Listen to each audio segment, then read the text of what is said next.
Bapak-bapak yang takut kepada istrinya karena istrinya bertanya, kamu sudah sholat apa belum? Kamu sudah ke masjid apa belum? Sedang berada di mana? Pulang jam berapa? Jangan main-main jalan sama siapa? Jangan bergaul dengan orang yang tidak baik. Maka bersyukurlah Pak, dengan istrimu itu kau sudah terjaga imanmu. Apa nikmat yang paling besar? Bukan mobil, bukan rumah, bukan uang. Nikmat terbesar adalah imra'atun salihah, istri yang salihah, tu'inu ala imanihi, yang membantu iman suami. Ini bapak-bapak yang baik-baik, bapak-bapak yang hebat-hebat ini, di balik laki-laki yang hebat ada perempuan yang luar biasa. Itulah mereka yang ada di belakang ini. Ini ibu-ibu yang solihah-solihah semua. Begitu cara menghibur hati yang udah terluka tadi.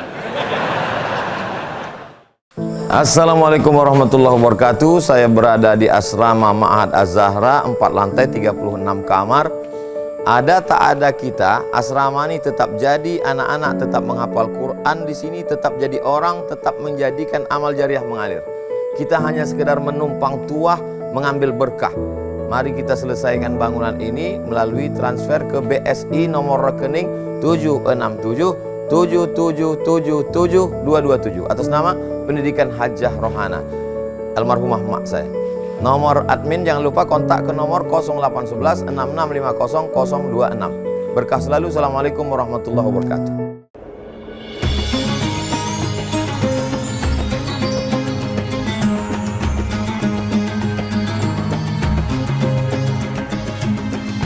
Assalamualaikum warahmatullahi wabarakatuh. Alhamdulillah, wassalatu wassalamu ala rasulillah Sayyidina wa maulana Muhammad ibni Abdillah wa ala alihi wa sahbihi wa man tabi'ahu wa mawala. Subhanaka la ilma lana illa ma'allamtana innaka antal alimul hakim. Rabbi syrah li sadri wa yassir li amri wa hlul 'uqdatam min lisani yafqahu qawli.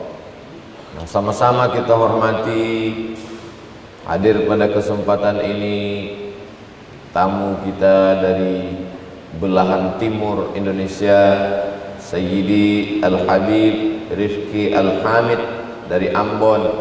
Mudah-mudahan silaturahim subuh ini menambah kecintaan kita kepada zuriat Rasulullah sallallahu alaihi wasallam. Yang sama-sama kita hormati guru kita semua, Kiai Haji Ilyas, pimpinan Pondok Pesantren At-Taqwa. Di tengah kesibukannya hadir juga Ketua DMI, Dewan Masjid Indonesia Bogor, Al-Mukarram Sahibul Fadilah, Kiai Haji Irwan Kurniawan. Bapak-bapak, ibu-ibu, alim ulama, tokoh masyarakat, tidak dapat saya sebutkan satu persatu, semuanya dimuliakan Allah Subhanahu wa ta'ala. Amin ya rabbal alamin. Tema kita pada subuh ini menundukkan hawa nafsu. Inna ahadakum yujma'u khalquhu fi batni ummihi 40 yawman nutfah. Kamu diciptakan dalam rahim ibumu 40 hari dalam bentuk nutfah, cairan. Summa yakunu 'alaqatan misla dzalik. Kemudian berubah 40 hari dalam bentuk 'alaqah, darah. Summa yakunu mudghatan misla dzalik. Kemudian berubah 40 hari dalam bentuk mudghah, daging. 40 hari air, 40 hari darah, 40 hari daging. Summa yursalul malaku, lalu dikirimlah malaikat meniupkan roh ke dalam daging yang sudah siap menerima ruh tadi. Ketika ruh bertemu dengan jasad, maka muncullah sesuatu yang disebut dengan hawa. Diri manusia itu disebut dengan nafs. Nafs itu hakikat diri manusia. yang dipanggil Allah Subhanahu wa taala, ya ayyatuhan nafsul mutmainnah. Maka diri manusia itu muncul keinginan itu disebut dengan hawa. Fa amma man khafa maqama rabbih, siapa yang takut kepada Allah, wa nahan nafsa 'anil hawa, menahan hawa nafsu. Jadi kalau ruh berjumpa dengan jasad muncul namanya hawa, disebut dengan hawa nafsu, keinginan. Kapan hawa nafsu ini hilang? Ketika ruh berpisah dengan jasad, maka hawa nafsunya hilang. Jadi kalau ada di antara jamaah ini mengatakan, saya ini sudah tidak ada hawa nafsu lagi Pak Ustadz, berarti ruhnya sudah keluar dari jasad. Selama ruh bersemayam di dalam jasad, selama di dalam badan kita ini ada ruh, maka masih ada hawa nafsu. Bapak Ibu, masih ada hawa nafsu? Alhamdulillah. Berarti masih selera sarapan pagi nanti insyaallah.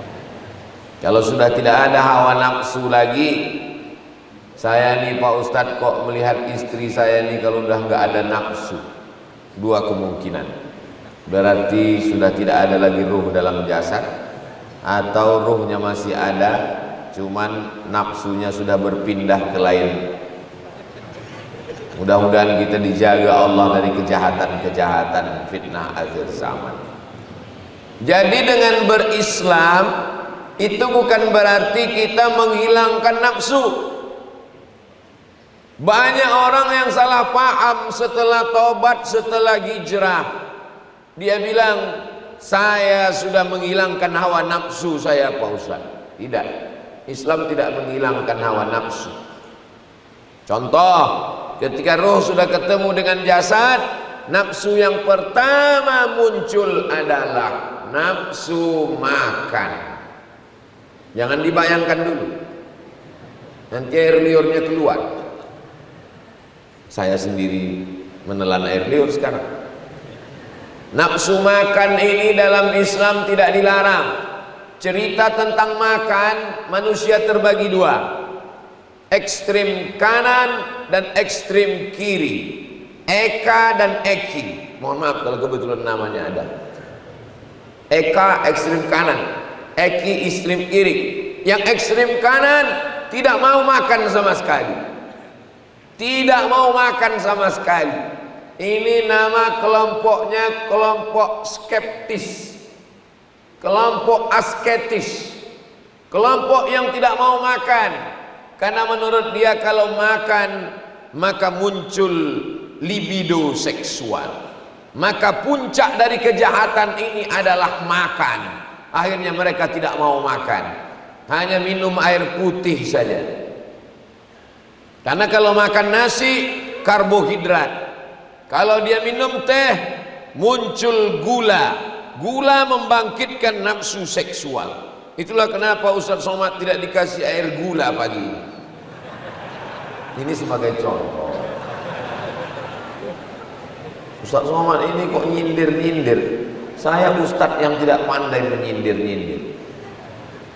Saya kalau mau saya minta, Ustaz jangan dikasih minum air gula.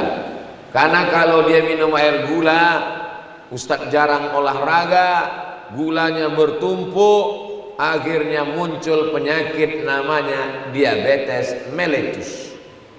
Kalau Ustaz Somad ceramah, tenggorokannya panas, suaranya menggelegar, maka kalau dikasih air gula, ini tenggorokannya bisa sakit.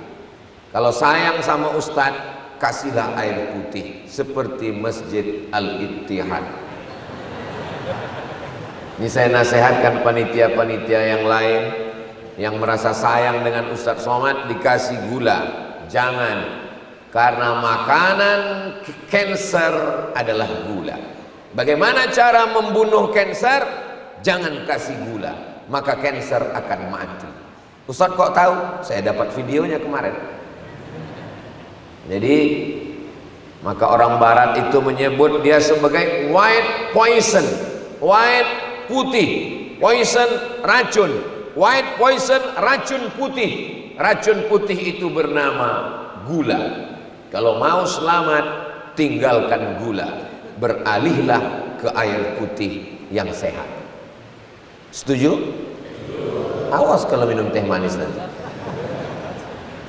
Jadi satu kelompok ini mengatakan awal dari segala kerusakan dunia adalah makan, maka dia tidak mau makan. Ini kelompok kanan.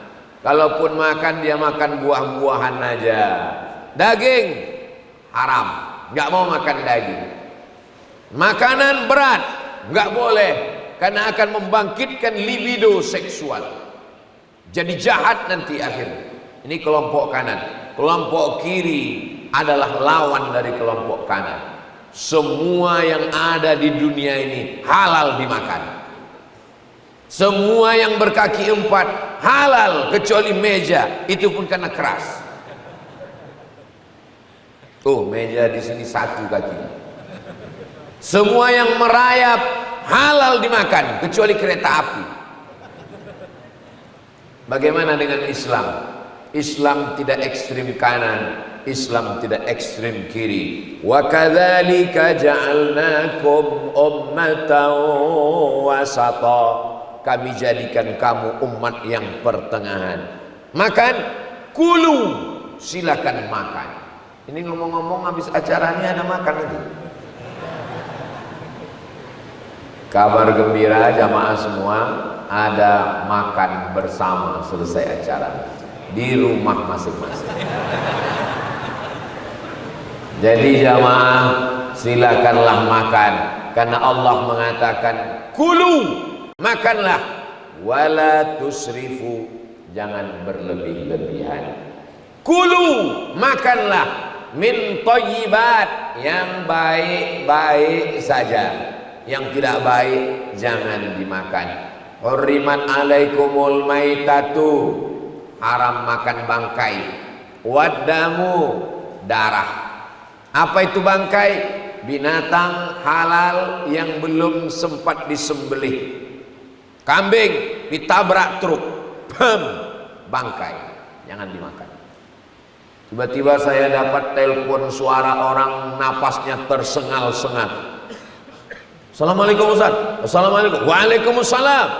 Apa hukumnya ini Pak Ustaz? Apa namanya?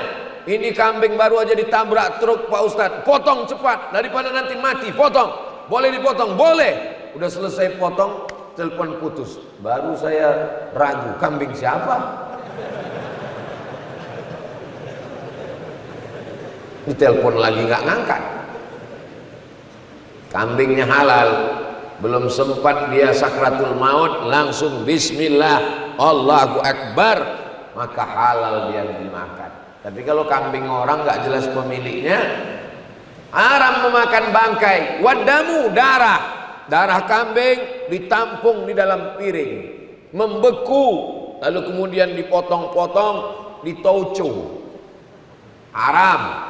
Zaman saya kecil dulu di pasar itu banyak dijual dalam mangkok, namanya hati leher.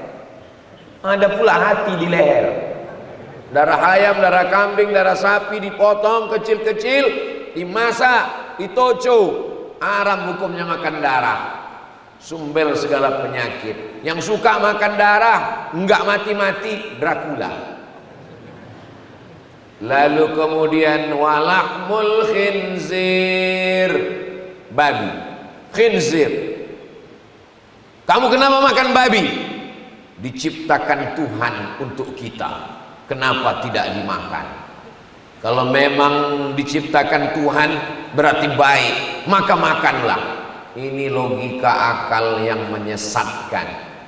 Kenapa Allah ciptakan anjing, babi dan binatang yang haram? Padahal ini haram. Kenapa diciptakan Allah?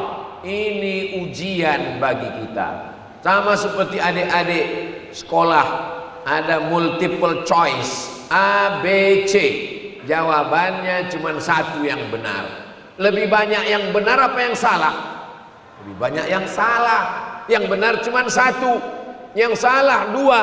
Kenapa memang salah? Berarti guru ingin menyesatkan. Guru bukan ingin menyesatkan, guru ingin menguji muridnya mana yang sudah bisa membedakan mana yang benar, mana yang salah. Ini boleh, ini tidak boleh. Ini dilarang, ini tidak dilarang. Jadi logika berpikirnya begitu. Sebaliknya orang berpikir tidak. Kalau sudah diciptakan halal, makanlah. Makanlah istrimu. Ini sudah diciptakan Allah untukmu. Ada yang boleh dimakan, ada yang boleh dilihat, ada yang boleh disentuh, ada yang dilarang Allah. Ini diciptakan bukan untuk dimakan, ini diciptakan sebagai ujian. Ini diciptakan bukan untuk dimakan. Justru kalau kita menjauhinya, kitalah yang lulus. Mana aturannya? Disebutkan Allah dalam Al-Quran. Wal munkhaniqatu, binatang tercekik. Wal mauquzatu wal mutaraddiyatu wan nati'atu wa ma akalas sab'u, binatang yang diterkam oleh hewan buas, diterkam oleh singa. Habis dimakannya sedikit dia pun pergi, rusanya sudah mati. Kita sampai rusa sudah mati, daging rusa halal tapi belum sempat disembelih. Wa ma uhilla bihi li ghairillah, yang tidak disembelih atas nama Allah, disembelih atas nama setan, Lata, Uzza, Manat, Hubal, Jibti, Tawud, Naham, setan, jembalang tanah, hantu, maka semuanya tidak halal dimakan. Maka dalam Islam, atib mat'amak, jaga makanan, takun mustajabad da'wah, maka doamu akan dikabulkan Allah. Al-ma'idatu baitu kulli da', lambung adalah sumber segala penyakit. Maka sumber penyakit itu lambung. Maka untuk menyehatkannya, jagalah lambung kita hanya diisi makanan yang sehat-sehat saja. Jadi kalau ada bapak ibu yang masih punya nafsu makan, itu berarti masih manusiawi. Makanya tausiah subuh itu tidak boleh panjang-panjang, itu merusak selera makan. Termasuk subuh ini sudah dibatasi oleh protokol kita. Ustadz Somad hanya bicara sampai jam 6. Siap. Nanti ada beberapa pertanyaan yang akan saya jawab insya Allah. Indahnya ceramah tausiah di Masjid Al-Ittihad, legenda wisata. Betul. Jadi jamnya itu jelas, banyak jamnya. Ada jam di sana. Kalau mata Ustadz nggak jelas, bisa lihat di sana. Jadi kalau saya ngelihat ke sana, itu artinya saya ngelihat waktu itu sebenarnya. Bapak Ibu yang dimuliakan Allah Subhanahu Wa Taala, pertama nafsu makan. Jadi makan dalam Islam itu gunanya untuk apa? Liuqima sulbahu, menegakkan tulang belakang. Asal udah tegak tulang belakang, dah cukup. Karena sholat tegak tulang belakang. Allahu Akbar. Jadi nanti kalau ada orang yang sarapan nasi uduk masuk, lontong sayur masuk, soto Padang, soto Medan, soto Kudus, soto Lamongan masuk. Kalau ditanya kenapa kamu makan banyak sekali? Untuk menegakkan tulang belakang. Itu enaknya ngaji sama Ustadz Somad, dikasih dalil untuk yang mau makan banyak. Ustadz kenapa nggak makan? Saya makan banyak. Kenapa Ustadz nggak gemuk-gemuk? Ini sudah takdir dari Allah SWT. Nggak usah pikirkan omongan orang. Dunia ini aman-aman saja. Yang buat kita pusing itu omongan orang. Kurus dibilang kurang makan, gemuk dibilang penyakitan. Mau kurus, mau gemuk, nggak penting. Yang penting sehat, bisa beribadah. Ibu yang masih selera makan, makan saja. Nggak usah pikirkan omongan tetangga. Setuju? Udah, makan. Ini sampai dimakan, ditahan. Hidangan sudah terhidang. Ada kepiting, ada cumi, ada ayam, ada daging. Mau dimakan, takut. Makan terus, takut mati. 3 hari yang lalu saya dikirim video namanya diet ekstrim. Pagi makan buah, siang makan buah, malam makan buah, makan nasi sikit, tujuannya supaya sehat. Mati. Makan aja. Ada zaman dulu sahabat Nabi nggak mau makan. Asumu wala uftir. Saya nggak makan, puasa terus setiap hari. Nabi marah. Apa kata Nabi? Asumu, saya puasa. Wa uftir, tapi saya juga berbuka. Wa ati dhi haqqin haqqahu, beri haknya. Inna li jasadika alaika haqqan, jasadmu ini punya hak, kasih dia makan. Jangan siksa tubuhmu. Gak usah pusing masalah makan ini, makan aja semua. Yang penting halalan thayyiban. Mudah-mudahan dengan makanan yang halal itu, insya Allah badannya sehat walafiat, insya Allah. Ini semua yang hadir ini semuanya sehat. Oh, Ustadz bilang kok sehat? Ya, kalau dia ke masjid subuh itu sehat. Justru yang sampai sekarang belum bangun itu yang sakit semua. Enggak Pak Ustadz, badannya sehat.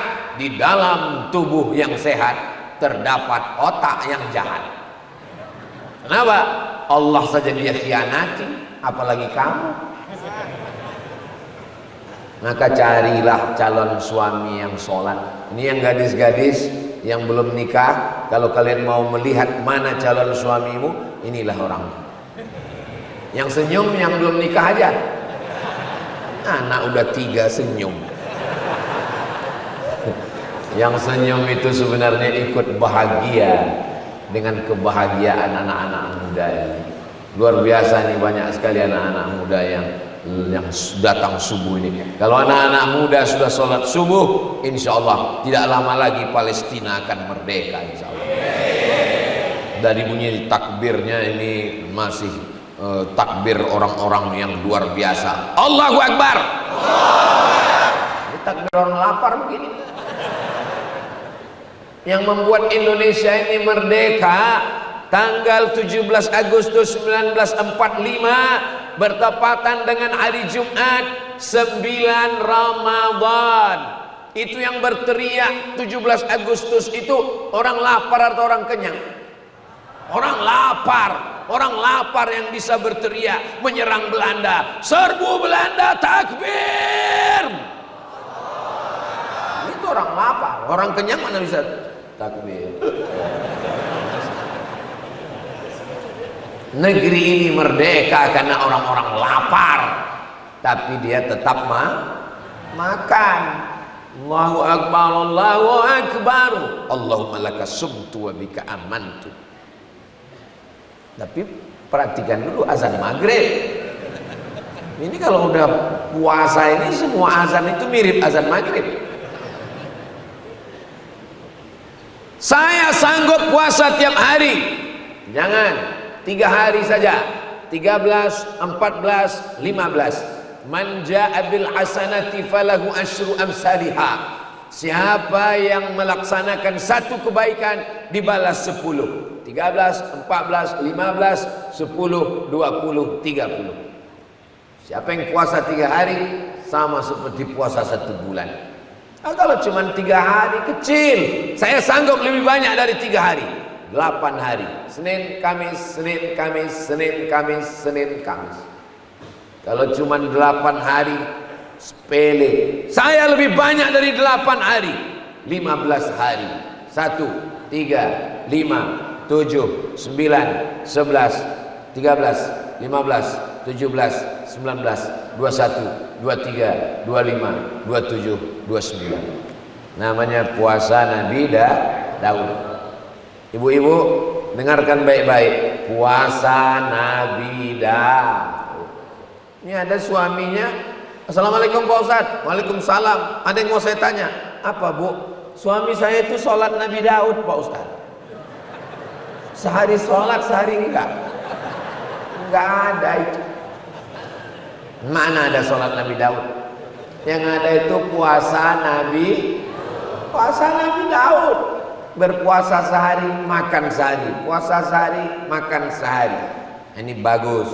Siapa yang melaksanakan ini Ya nggak bisa Pak Ustadz, kalau kita puasa Nabi Daud nanti kita kurang energi, kurang karbohidrat, kurang vitamin C, panas dalam, sakit. Pernah nyoba enggak? Saya ketemu dengan jamaah, makanan terhidang, kami semua makan. Pak Haji nggak makan.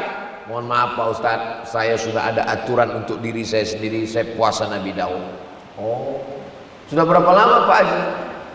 Dua tahun? 20 tahun puasa Nabi Daud, sehat. Andai didudukkan dia di sini, dia duduk di sebelah saya, duduk kami di sini. Lalu datang dokter, tutup muka kami, suruh tanya, siapakah yang sakit di antara berdua? Saya dibilang sakit. Badan dia sehat walafiat. Itu menunjukkan puasa Nabi Daud sehat. Kenapa puasa Daud? Kenapa bukan puasa Nabi Isa? Kenapa bukan puasa Nabi Yahya? Nabi Yahya tidak punya istri. Nabi Isa tidak punya istri. Jadi kalau Nabi Isa dengan Nabi Yahya puasa, maklum kan nggak punya istri. Nabi Daud, sebelum saya ceritakan, tolong ibu-ibu tarik napas panjang. Sudah siap? Nabi Daud istrinya 100. Jadi kalau bapak minta 2, itu belum ada apa-apanya, Bu. Nabi Daud istrinya 100. Baca Qasasul Anbiya, baca kisah para nabi. Tapi puasanya 1 bulan 15 hari. Jadi kalau ada bapak-bapak ini yang istrinya 1 tapi nggak pernah puasa sunat, gimana nanti kamu ketemu Nabi Daud? Kata Nabi Daud, istrimu berapa? 1. Puasa sunat? Nggak pernah. Nabi Daud istrinya 100, puasa sunatnya 1 bulan 15 hari. Malulah kita kepada Nabi Daud. Tapi nggak enak Pak Ustadz, saya udah coba puasa Nabi Daud, tiba-tiba bertamu ke rumah orang disuruh makan. Pas saya jadi sohibul bait, datang tamu nggak enak kalau nggak makan. Makanya ngaji. Kalau ngaji, kita sebagai tuan rumah, datang tamu, ya saya enak aja, saya bilang, tamu silakan makan, saya sedang puasa. Tamunya lahap makan, nggak masalah. Begitu juga ketika saya bertamu, kata tuan rumahnya, mohon maaf Pak Ustadz, Ustadz silakan makan, kami puasa. Ya bagus, saya nggak ada saingan. Kenapa? Karena kalau kita puasa sunat, faman sya'a falyasum, siapa yang mau lanjutkan puasa, lanjutkan. Waman sya'a falyuftir, siapa yang mau berbuka, silakan berbuka. Misal saya hari ini puasa sunat, habis ini diajak sarapan, Ustaz Somad sarapan, ya terserah saya. Kalau saya mau lanjutkan puasa, saya bilang mohon maaf Bapak panitia, saya puasa. Kalau saya mau berbuka, ya boleh, niatnya sudah sampai. Innamal a'malu binniyat. Nah, Ustaz Somad nanti kalau diajak buka puasa, Ustadz puasa atau lanjutkan? Ya saya lihat dulu lauknya apa.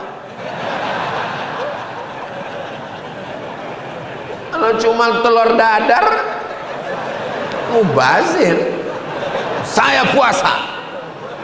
Tapi kalau ada ikan asin sambal terasi, apa boleh buat?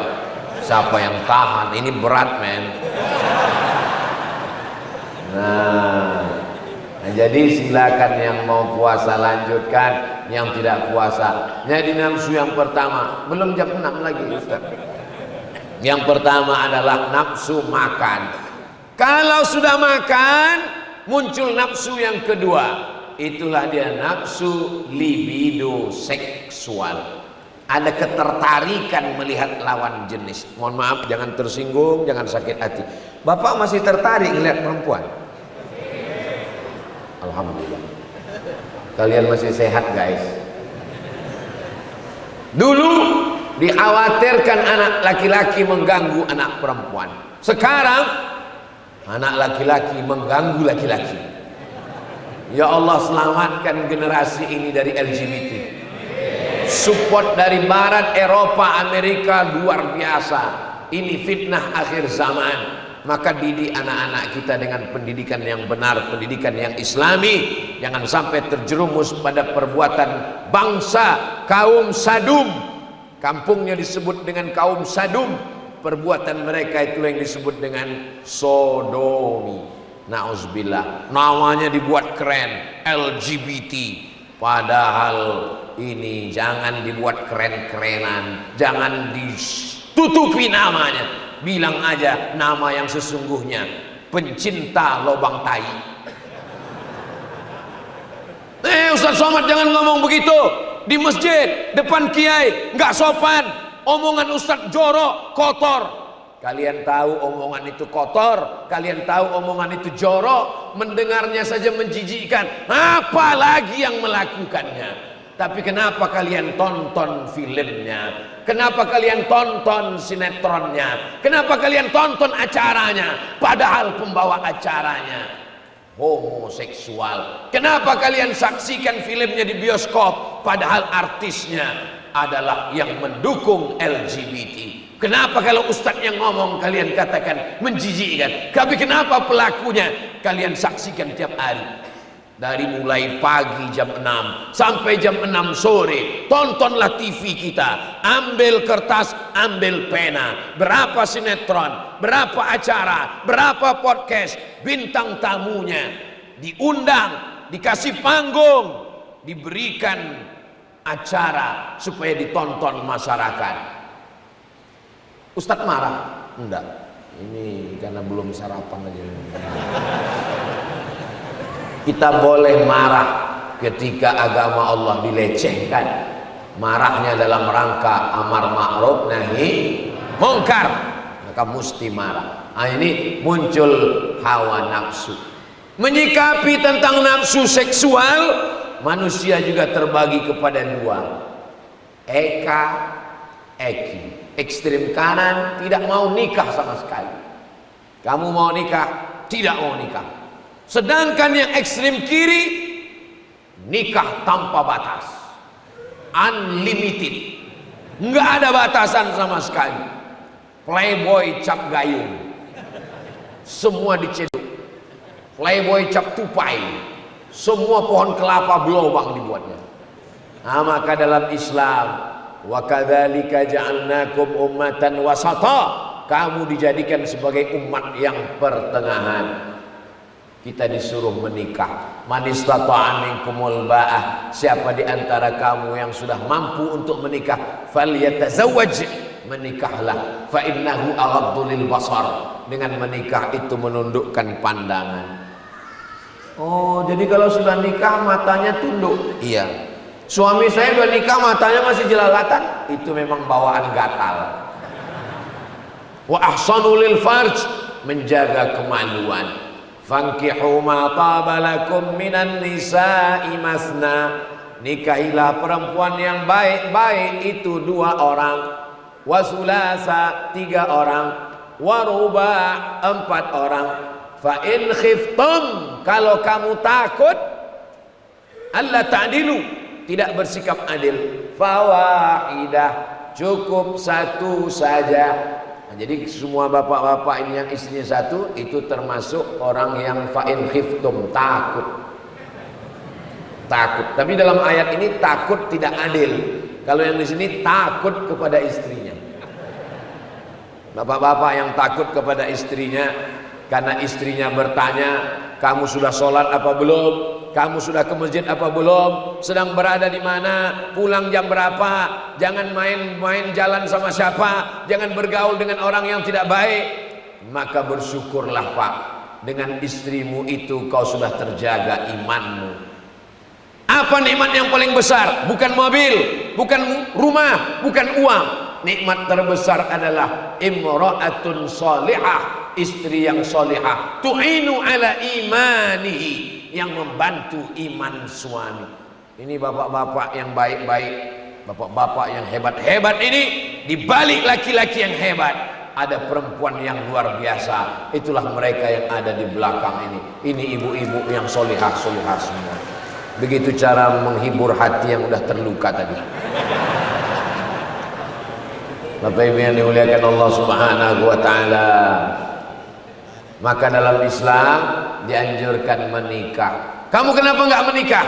Saya tidak menikah Pak Ustadz karena Imam Nawawi tidak menikah, karena Imam Ibnu Taimiyah tidak menikah, karena Syekh Said Qutb tidak menikah. Bahkan ada satu kitab Al-Ulama Al-Uzzab, ulama yang tidak menikah, alladzina atharul ilma ala zawaj, karena lebih memilih ilmu berdakwah daripada menikah. Kitab itu ditulis oleh Syekh Abdul Fattah Abu Huddah. Al-Ulama Al-Uzzab, di antara ulama yang tidak menikah, yang menulis kitab nih, kitab Riyadhus Shalihin. Itu Imam Nawawi tidak menikah.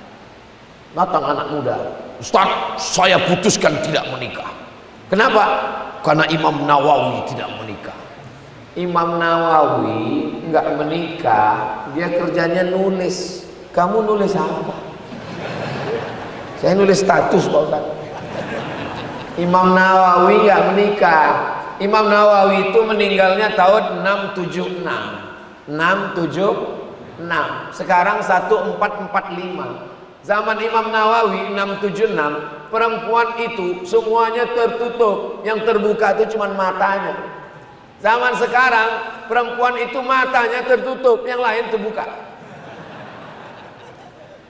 Imam Nawawi sibuk menulis Arba'in, Imam Nawawi, Riyadhus Shalihin, Imam Nawawi, Al-Azkar, Imam Nawawi, Sahih Muslim disyarah Al-Minhaj, Imam Nawawi, Raudhatul Talibin min Umdatul Muftin, Imam Nawawi. Belajar ulumul hadis disyarah oleh Imam Suyuti, Tadribur Rawi syarah Taqrib, Imam Nawawi, Al-Majmu' syarah Mu'azzab, Imam Nawawi.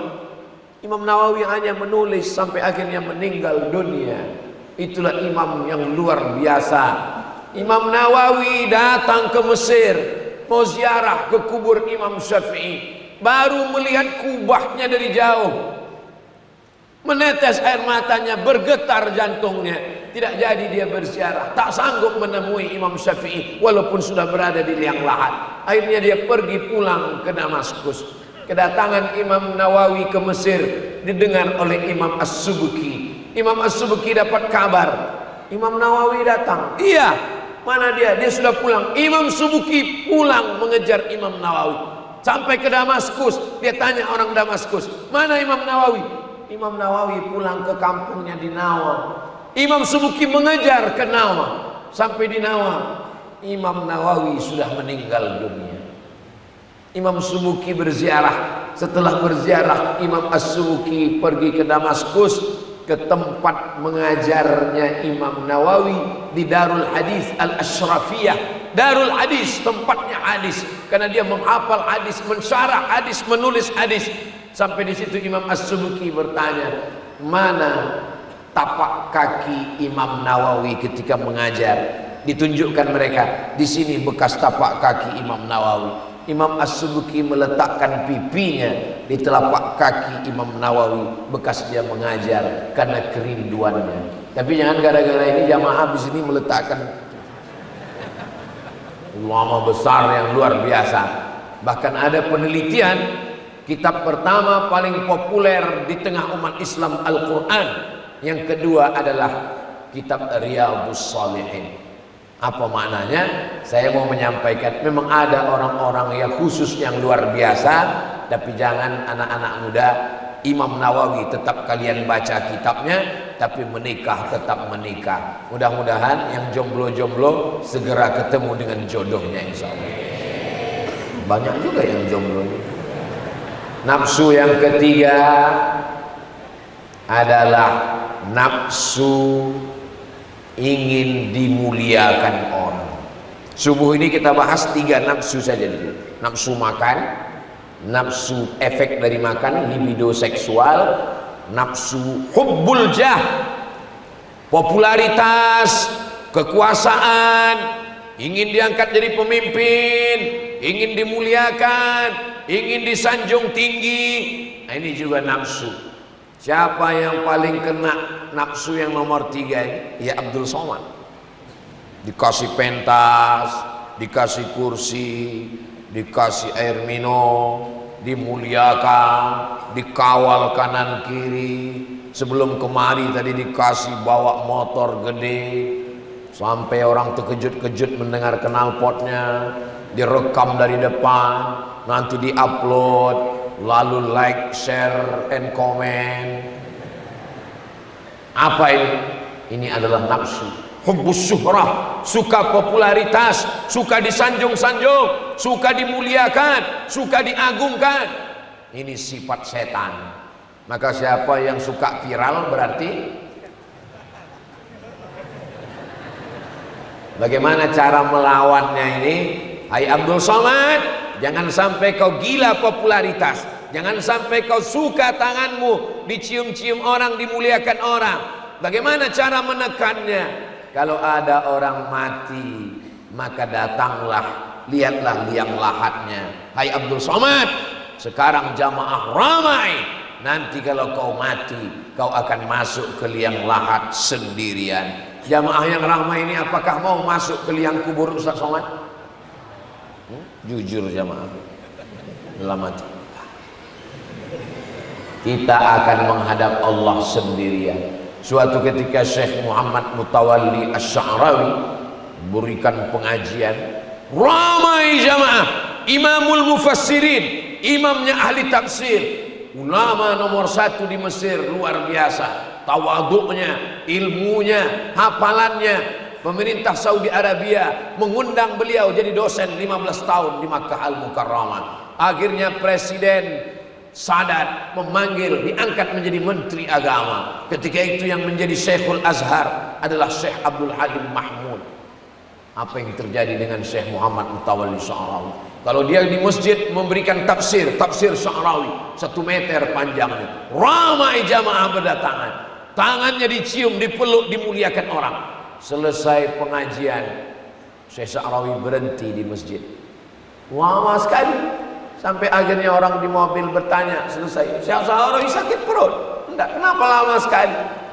Aku sedang membersihkan WC, tempat najis kotor itu, untuk menunjukkan kerendahan diriku. Tak layak tanganku ini dicium, dimuliakan orang, karena aku manusia sama seperti mereka. Begitu cara dia merontokkan, menghilangkan keangkuhannya. Jadi kalau ada bapak ibu yang dimuliakan orang, disanjung orang, pulang dari sini WC masih banyak di belakang.